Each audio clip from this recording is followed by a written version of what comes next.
When the people saw that Moses was so long in coming down from the mountain, they gathered around Aaron and said, "Come, make us gods. Who will go before us? As for this fellow Moses who brought us up out of Egypt, we don't know what has happened to him." Aaron answered them, "Take off the gold earrings that your wives, your sons, and your daughters are wearing, and bring them to me." So all the people took off their earrings and brought them to Aaron. He took what they handed him and made it to an idol cast in the shape of a calf, fashioning it with a tool. Then they said, "These are your gods, Israel, who brought you up out of Egypt." 1 second. Dummy replacement. Amen. It's all holy.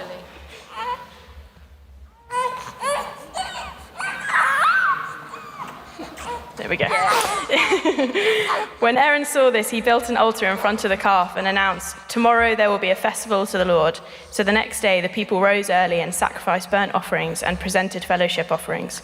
Afterwards, they sat down to eat and drink and got up to indulge in revelry. When the Lord said to Moses, "Go down, because your people, whom you brought up out of Egypt, have become corrupt. They have been quick to turn away from what I commanded them and have made themselves an idol cast in the shape of a calf. They have bowed down to it, and sacrificed to it, and have said, 'These are your gods, Israel, who brought you up out of Egypt.' I have seen these people," the Lord said to Moses, "and they are stiff-necked people. Now leave me alone so that my anger may burn against them and that I may destroy them. Then I will make you into a great nation." But Moses sought the favor of the Lord his God. "Lord," he said, "why should your anger burn against your people, whom you brought out of Egypt with great power and a mighty hand? Why should the Egyptians say, 'It was with evil intent that he brought them out, to kill them in the mountains and to wipe them off the face of the earth?' Turn from your fierce anger, relent and do not bring disaster on your people. Remember your servants, Abraham, Isaac, and Israel, to whom you swore by your own self, 'I will make you descendants as numerous as the stars in the sky, and I will give your descendants all this land I promised them, and it will be their inheritance forever.' Then the Lord relented and did not bring on his people the disaster that he had threatened." This is the word of the Lord. Thanks, Team Thielen. Legends. Do you ever settle into the next episode of whatever it is you are binging at the moment? You hit play, and then suddenly as it starts to unfold, you think, "Hang on a second, what's going on here? What have I missed?" You might realize that you've skipped ahead by mistake, and therefore you've missed some quite significant character storylines and character development along the way. You could be forgiven for feeling a little bit like that this morning as you heard and read through our reading today, thinking, hang on a minute, last week, wasn't Israel in God's good books? Hadn't they just started walking taller and living a little bit differently? And now there's this golden calf out of nowhere, and Aaron is running the show rather than Moses. Well, let's start by recapping from what Chris spoke about last week and walk through what has happened in between, a previously on, if you like. So Chris laid out last week the significance of the 10 Commandments here in the Exodus story. It's the first time that they are spoken about. They are delivered to Israel, to a people who had been enslaved. And the liberation that had taken place in that moment was followed by this renewal. And what the 10 Commandments kick-started was this intimacy between God and his people through new teaching, new ways of living. But what we've read about doesn't sound very much like renewal, does it? What has unfolded since that moment is Moses continuing to share more of God's heart for his people. And what happens is each time he would return to Mount Sinai and he encounters God and he takes back to camp new instructions. And there were instructions on justice and mercy, instructions on rest, instructions on the different ways to worship God. And remember that this is all in response to the freedom that they had received, that God initiated in this new commitment, this new covenant to living. And we read about it. The people were glad. There's lots of moments before our reading. They recognize these instructions, that they're there to release them from this oppressive trauma of slavery, of victimhood. And each time that Moses delivers the new instructions, the people respond in unison with, everything the Lord has said, we will do. Everything the Lord has said, we will do. So Moses, he's working as this messenger, relaying what God is saying to the people. And he goes up to the very peak of the mountain, and all that people can see is a thick cloud of dust as his presence descends on Moses in that spot. And it's there that God meets with Moses. And that is where we get to with our reading today. He has been gone, but he's been gone longer than usual, longer than they are used to. This new section, it signifies a bit of a change in the narrative and moves us to a different movement within the Exodus story, a way on. How do they gather up what they have been taught, what they have experienced, and move on, move forward in this new way of living? But as we've read, it's a pretty poor start, right? The first commandment that they were given was this. If you remember, I am the Lord your God who brought you out of Egypt. You shall have no other gods than me. Oops. Where has this golden calf come from then? Look again at what's been unfolding in this passage. Moses has been up Mount Sinai again, but for 6 days this time. And the people in the camp, they start to freak out. Previously secure and liberated people become anxious, and they start to second guess. Moses has held this position of a mediator between the people and between God. And so if Moses wasn't with them, then God must have abandoned them. And so as Moses is gone, he's left us. There's nothing for it. We need to take matters into our own hands. Aaron, help us out here. Give us something to worship, something to follow.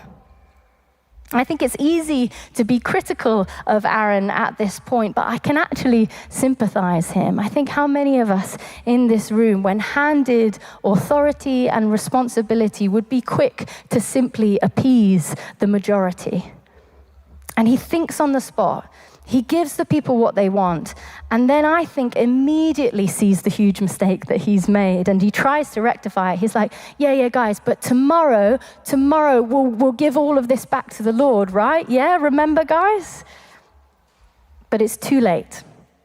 Chaos ensues, and when we read about sitting down to eat and drink and getting up to indulge in revelry, let me just tell you that this is not Shakespearean jolly dancing and prancing round and drinking out of goblets. This is drunken disorder and immorality. This is violation of virtue left, right, and center. People are gorging themselves on every kind of indulgence, and all in the name of their golden calf gods.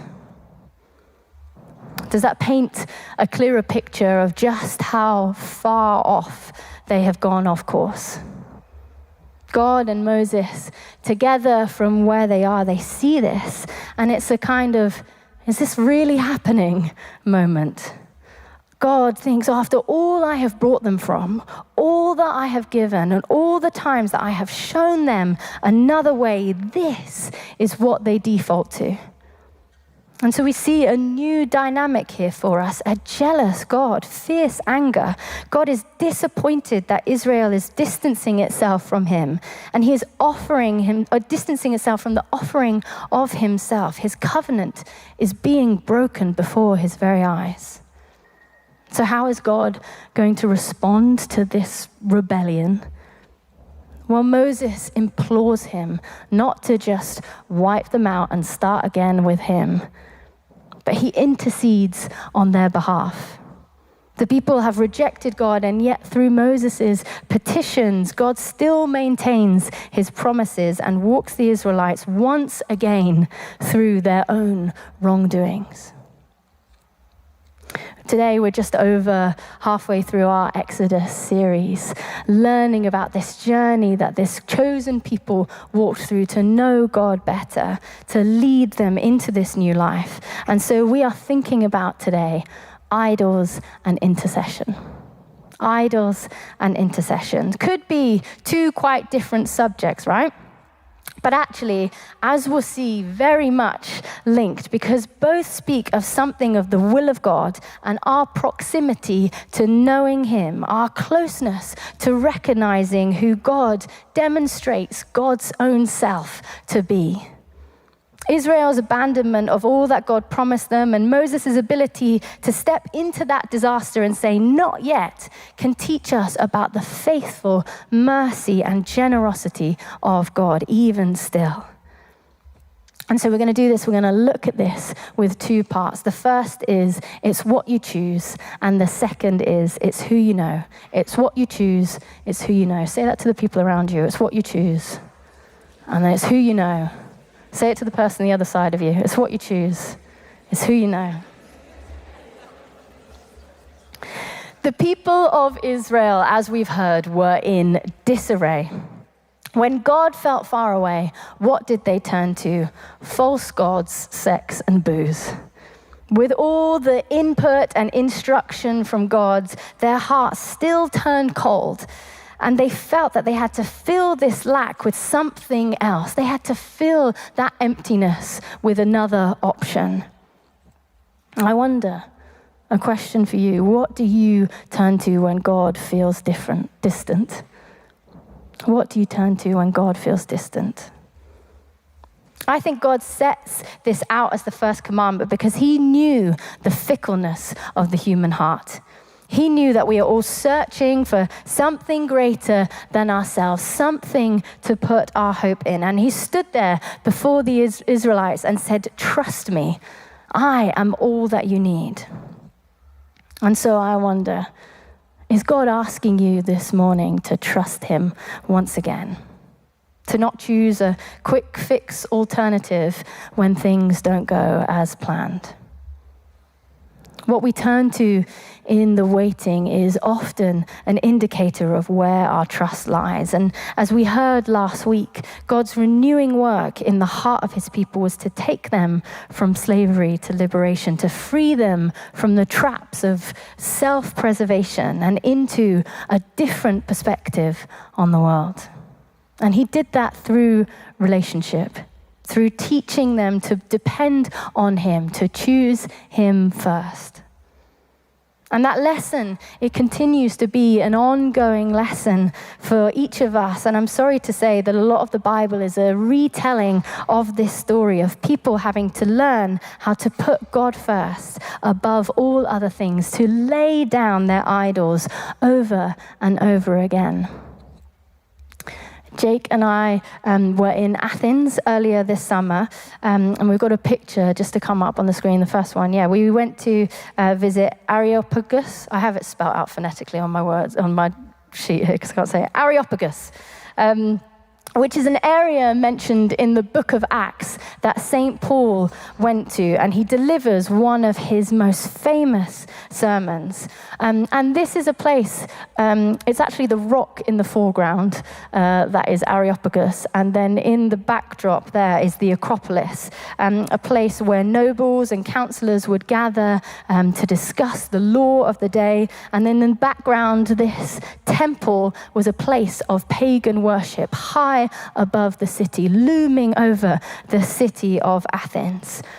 And so Paul, 1,500 years after Moses, stands before a crowd of educated thinkers, and he's there to offer the gospel to them.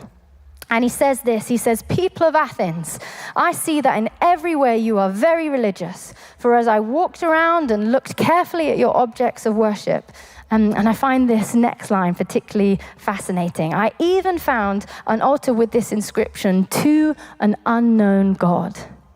So you are ignorant of the very thing you worship. As if to say, what is it worth it to you? The things you are worshipping, what surrender does it even require of you? The people are simply hedging their bets, grasping for something in vain hope without knowing what exactly they are reaching for.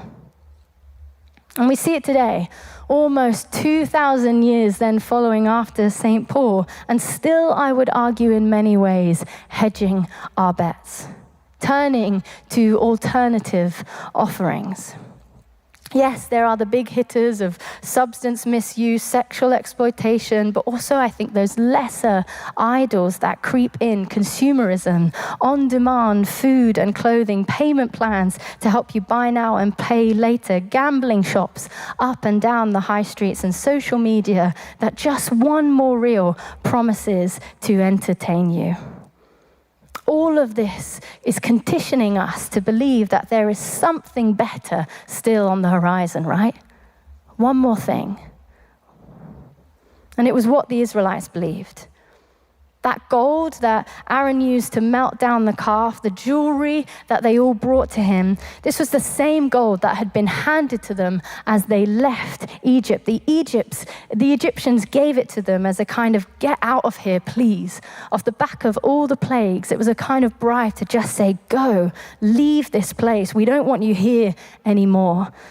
And this is a wealth of the gods. And notice in that reading, it was plural gods that was worthless to the Egyptians and amounted to nothing in the wilderness.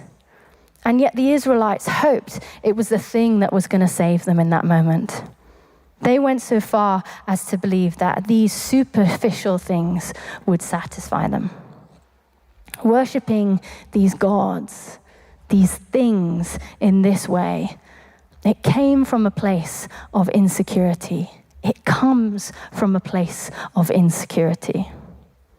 And what God offers us as an alternative is security, confidence, and a presence that transforms those places where we feel stuck when we choose Him first. The wilderness that the Israelites walked through was slow. It was disciplined, and at times it suspended gratification. It wasn't instant.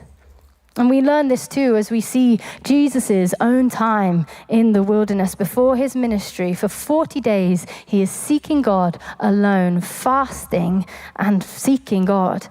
And Satan tempts him, and he offers the world if Jesus bows down to him in that moment. And he could have everything he wants, instant gratification, and still Jesus' return to him is worship the Lord and serve him only. Worship the Lord and serve him only. He chooses God. The wilderness was hard. It was no easy walk. And yet the longer route, the better choice of choosing God above it all was worth more than anything the world could offer. Maybe this encouragement from Teresa of Avila, she's a Carmelite nun and mystic. She says, helps to say this a different way. She says, let nothing disturb you. Let nothing frighten you. All things pass away. God never changes. Patience obtains all things. Whoever has God lacks nothing. God alone suffices. I'll let you just pause and take those words in again. Teresa of Avila was a woman heralded for her commitment to prayer to God. It's what she's known for. But she learned this way of seeing through perseverance and suffering, not through abundance or indulgence. She lived a life of setbacks, of ill health, and yet her greatest treasure was God. What do you choose? Do you choose, as the world suggests, independence, gratifications? Do you choose false idols, other options that promise everything but satisfy you with nothing real? Or can you see beyond the immediacy of emotional insurance, as it were, and choose and know that God's love is steadfast for you? What do you choose? Well, I think part of that choice comes from knowing who you are choosing. The choice of the golden calf was silly and foolish by comparison to the glory and the kindness of God. No alternative gods were ever going to compare, and Moses knew that. He knew the heart and the character of God from being close to him, and he returned to him over and over again and grew in knowledge and devotion to him. Moses knew that the one to know is God. And so it's about who you know. Say that again to the person next to you, who you know.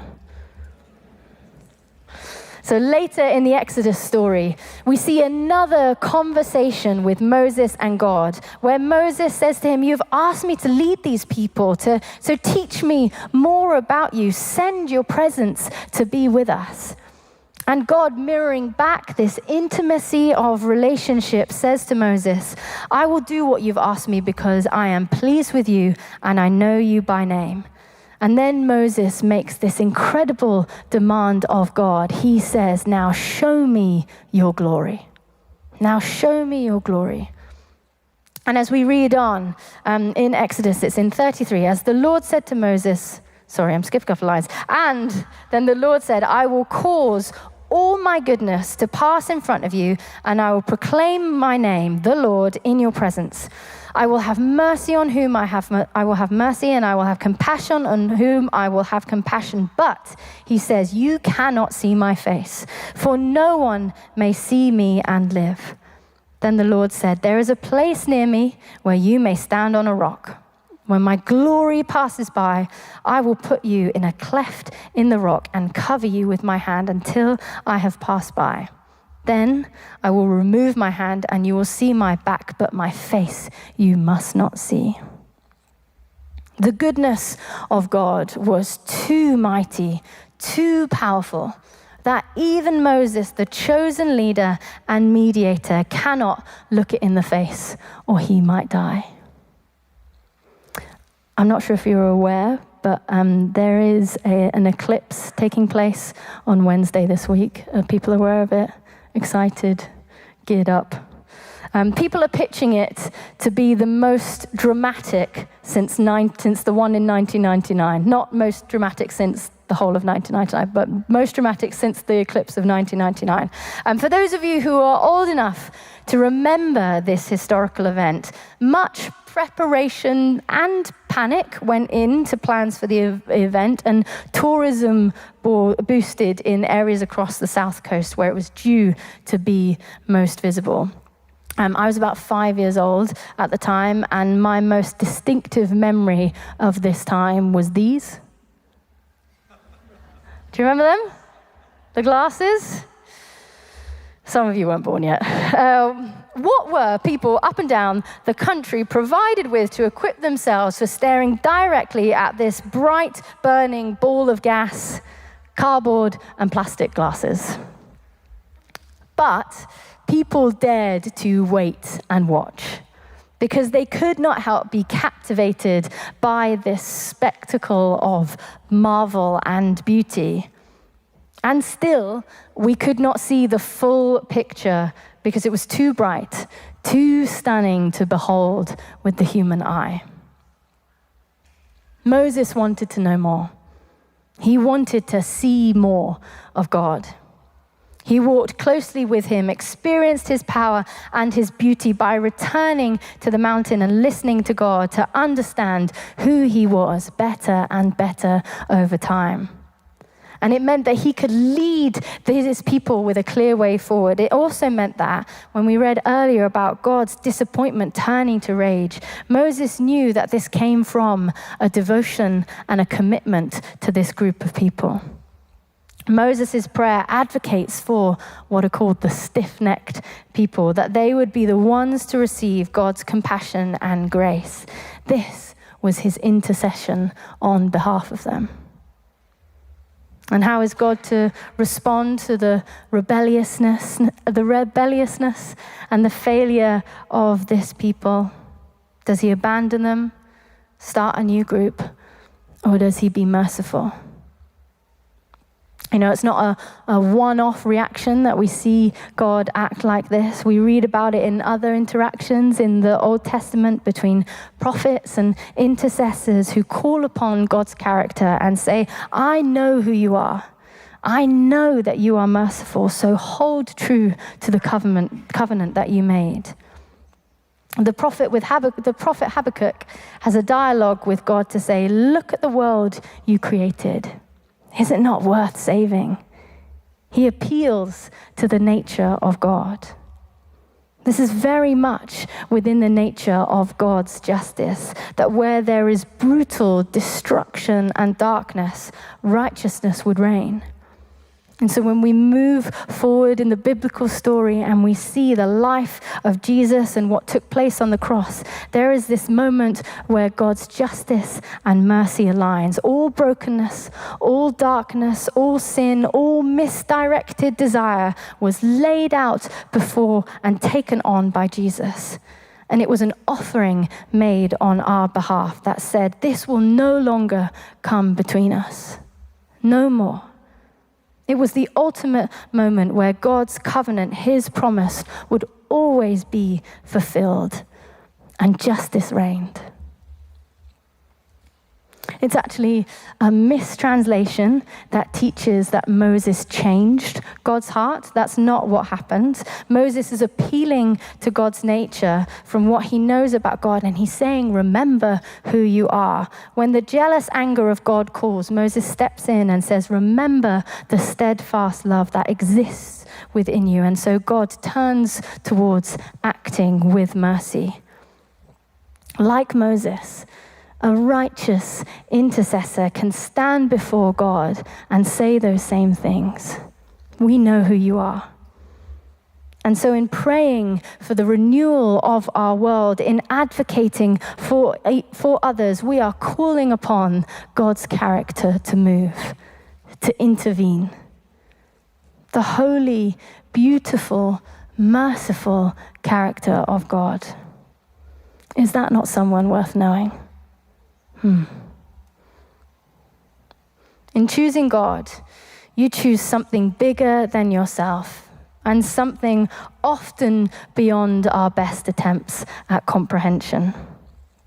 But you are also choosing the God that chose you and knows you. Someone who has already made a promise and a commitment to you. And so as we draw to a close, I just want to invite the band up. My request of you this morning is to not settle for lesser gods, lesser idols, weak idols by comparison. God has made his promise and his commitment to you already. And so maybe ask yourself this morning, what do I need to let go of? What is getting in the way? What is hindering that intimacy between myself and God? What am I making an idol of? God is asking for your heart and for your attention, not for your own or for his own self-indulgence, but because in that interrelation, within that dynamic, he is forming and reforming his whole creation to more, to grow, to extend further than we thought possible. And in that extending of yourselves, of ourselves, you can look at the world and see things how he sees it. And you cannot take no for an answer. Not just settle for things as they are. And so we pray with the kindness and the mercy of God that he would shift the dial on the world that we see. He would break chains of oppression and he would turn stiff-necked people into warm-hearted people. We pray it for ourselves. We pray it for our city, that hearts would soften to his call. And so a great place to start this morning, I would suggest, is to mirror Moses' demand of God. Lord, show me your glory. Lord, show us your glory. Show us more of you.